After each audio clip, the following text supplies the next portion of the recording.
this Rocket series as he recovers from a right calf strain. He could return for the Western Conference Finals if the Warriors advance.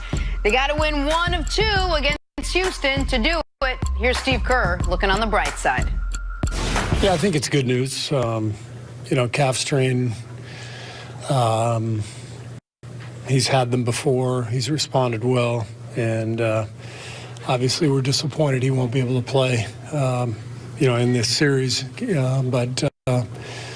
If we're able to win the series and move on, it looks good for his return, in the not too distant future.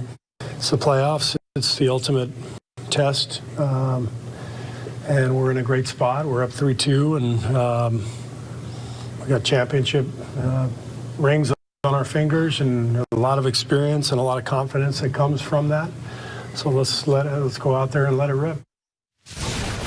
All right, Sarah, with Kevin Durant out, who's got the edge in this series? I think the Warriors have the edge only because they are up 3-2. I think things have been evened out now. We've seen a very evenly played series. This is only the fourth time in NBA history that 5 games have been decided by 6 or fewer points. I mean, these teams have gone at it. We've seen different aspects of the way in which the teams have win or how they have played to their strengths. But I think right now you look at the Warriors and with Steph Curry, with Klay Thompson, Draymond Green, Iggy, the amount of responsibility that's now on them, considering the fact that they have not played well throughout the course, or I shouldn't include Iggy in that, but with Curry and Klay Thompson, how they've shot throughout the series. We're going to need them to be the retro version of the Splash Brothers as we had seen during their title years and prior to Kevin Durant. But they lack depth. They don't have a bench that can sustain necessarily the type of play that they may need against this Houston Rockets team. But I believe that the Warriors, with 2 games, will win one of the next 2. And I do think that they have that edge just because they're now ahead in the series and the Rockets blew their chance the other game. Yeah, they have the edge because they have the overall experience. Yeah, they have the edge because they're up 3-2. Yeah, they have the edge because they have home court advantage. But that's where the edge stops. And I'm going to tell you something. At tonight's game, because I believe that the Rockets will win tonight. Let's see if we were doing a show tonight, because we won't be on the air again before they play game number 7. Yeah. So let's just say we do the show after tonight. And you ask me the same question. Well, Chris, who has the edge? I'm going to say the Rockets have the edge. And the reason why, because now all the pressure's on Golden State. The reason why teams have not three-peated were a variety of reasons. And the thing that Steve Kerr doesn't want to talk about, I lost 2 starters. I mean, you're down 2 starters. How can you have the advantage when you're down 2 starters? And Houston, what I'm going to call a Nick Wright, they get a free roll at it. They get to see exactly what Steve Kerr, the adjustments he's going to make without those stars, and he's going to get 48 free minutes to be able to be studied up so that Houston, they're going to know, because they don't have a change of pace in game number 7. There's no adjustment they can make for game 7 that they won't make for game 6. So I hope this makes sense. After Houston wins tonight, they get a chance to be able to study and say, listen, guys, in game number 7, this is all they got. This is what they're going to do. And then they have not only the 4th quarter of game number 5, they have 4 quarters of basketball in game number 6. And I believe that will help the Rockets out as they try to get to the first final they've been to in a great number of years. Yeah, in 24 years. Nick, I know they have 2 games to do it. You don't think the pressure is on Golden State with everything that's been happening to them to just win and move on and be done with the series already? Well, I don't mean that's obviously what they want to do. I think that there is enormous pressure on both sides. We've spent a lot of today talking about, does James Harden's legacy as a basketball player come down to these next 96 minutes? And for Golden State, they know that this might be the last time with this group of players. Now, not the last time with the group of players we're going to see tonight.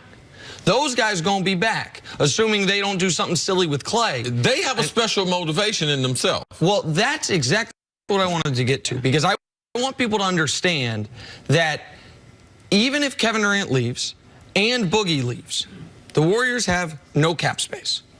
Okay? So the Warriors, next year, Steph makes 40. Let's assume Klay gets his max deal, right? Klay makes 33, Iggy makes 17, Dre makes 18, and Sean Livingston makes $8 million. That's $116 million. The cap's going to be $105.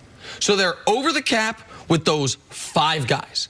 So these Warriors have an opportunity and the pressure of, can we win a title without 35?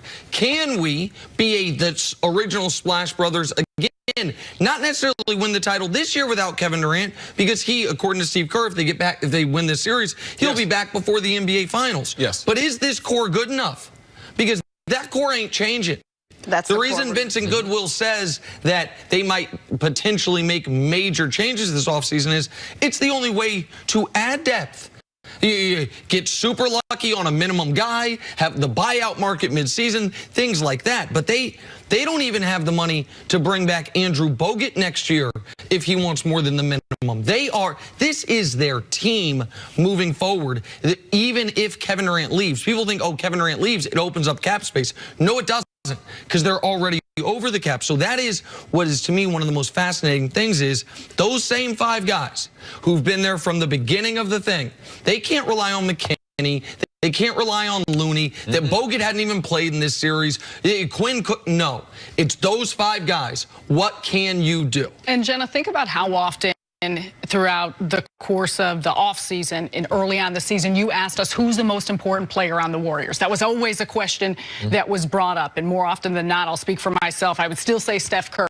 Is Kevin Durant the best player on the team? Yes, but Steph Curry is the most important. This is the time that he's got to prove it. And he said something interesting the post game after the last game. Of course, they were upset and devastated that Kevin Durant got hurt. That's their brother. But he said, we kind of looked at each other and smiled like, okay, let's go. We've been talking about them being bored and disengaged and needing a challenge and needing their backs against the wall. Well, if that's everything that they've asked for to grab their attention, they have it right now. And look at some of the things can be gained from this, regardless of what is this agent or some talk with Clay. Are they going to give him the max? Imagine what Clay can accomplish if he can get this team to the finals and or next year with this Warriors team. Imagine what Steph, as the leader, as the calming voice, hadn't had the best playoffs. His playoffs are not as spectacular as this regular season. Imagine what kind of cachet that he would get. And I believe that the guy that has the most to gain, that would be Draymond Green. Because I believe there's going to be conversation this offseason. You talked about their flexibility. Do they trade Draymond Green? Do they keep him around? Do they put up with what you get with Draymond Green for another 3 or 4 more years when they have to make some of those critical decisions this offseason? So this current Warriors, man, they got a lot to gain by accomplishing it without Kevin Durant on the court. And this is why, and people think I'm overly critical or I dislike Kevin Durant. I might be overly critical at times. I don't dislike him as a basketball player. The reason I am frustrated, have been over the last few years watching the Warriors, is because we all believe that if Kevin Durant doesn't play these next 2 games, which he's not going to, they still win the series. We all believe that this team can lose the guy who the whole world was calling the best player in the world, lose him, and play a team that has been built to beat them. And yeah, they still can do it. Of course they can. Yeah, they could go to Houston tonight and potentially win that game. Yes. A Rockets team that's fully healthy, that has everything on the line. Because Kevin Durant, while he has appeared to be, because of how he's played, a necessity, he was always the ultimate luxury for this team. They showed that in the 4th quarter of game number 5. We will see what they show over the next 72 hours. I will also say I can't wait to see how they game plan for this game, because the entire series it's been trying to shut down option number 1 in Kevin Durant. So that quarter that we saw, Houston didn't have the preparation time to say, okay, now what are the things we can do to really try and tweak what we're playing and how we're playing against Steph and Clay. Big weekend of basketball. Sarah, thanks so much for joining us Thanks today. for having me. I appreciate it. Take a break. Coming up, do the Patriots have enough firepower on offense to win another Super Bowl? Never too early to discuss that. Next on First Things Nothing First. like 3 games.